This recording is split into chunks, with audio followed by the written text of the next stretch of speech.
finish. Third knockdown of the fight for Anthony Joshua. Right hand, and down goes Pulev.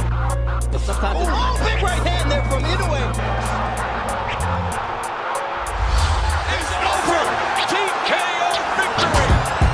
Walang Preno TV.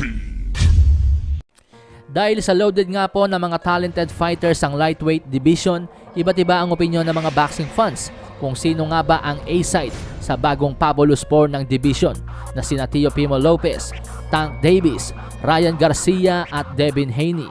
So ano nga ba yung A-side sa termino ng boxing? Sa mga amigos nating di nakakaalam kapag sinasabi pong A-side ang isang boksingero, parang ibig sabihin po niyan A-side ka kung ikaw ang mas popular, mas maraming hakot na fans, mas maraming bentang laban kumpara sa iyong katunggali. Halimbawa na lamang Manny Pacquiao versus Chris Algieri. Siyempre Pacquiao ang A-side sa laban na ito dahil naging pay-per-view ito dahil sa kanya, hindi dahil kay Chris Algieri. Pero isang malaking debate po yan mga amigos, yang A-side na yan kapag parehong sikat ang maglalaban. Like Floyd Mayweather Jr. versus Manny Pacquiao, hindi mo pwedeng sabihin si Mayweather ang A-side dahil pay-per-view star din si Pacman.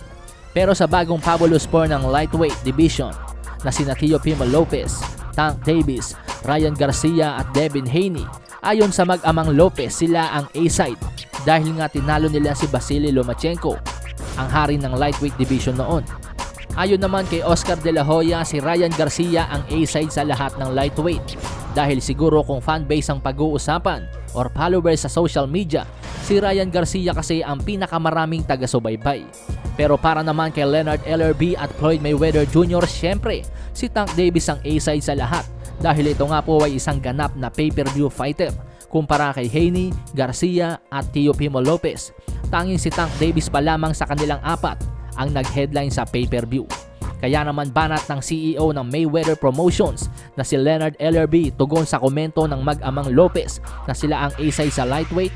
Lumalabas lang daw na kulang pa ang kaalaman ng mag-ama sa boxing business dahil hindi daw po sa lahat ng oras belts ang importante. Mas malaking atraksyon pa nga daw si Ryan Garcia kumpara kay Teofimo Lopez ayon kay Leonard LRB. Huwag daw dapat umastang superstar sa pay-per-view. Siya ang B-side noong maglaban sila ni Vasily Lomachenko at bago nga daw po ang laban kay Lomachenko, hindi naman daw ito nababalita sa mga maiinit na laban. Respetado naman ni Leonard LRB ang husay ni Teofimo Lopez. Isang matinding tagumpay daw talaga ang talunin si Lomachenko. Ngunit sa ngayon hindi pa siya pay-per-view fighter tulad ni Gervonta Tank Davis. Pero mararating din daw ni Teofimo Lopez ang maging pay-per-view fighter dahil isa itong mahusay na mandirigma. Pagdating naman sa usapang Devin Haney versus Teofimo Lopez, hindi naman daw naniniwala si Leonard LRB na natatakot itong si Teofimo Lopez kay Devin Haney. Sadyang mautak lang ang top rank sa pag-aalaga kay Teofimo Lopez dahil ito nga pong si Devin Haney ay isang high risk, low reward. Pero kung kayo ang tatanungin mga amigos, naniniwala po ba kayo sa mag-amang Lopez na sila ang A-side ng lightweight kumpara kay Ryan Garcia, Devin Haney at Gervonta Tank Davis?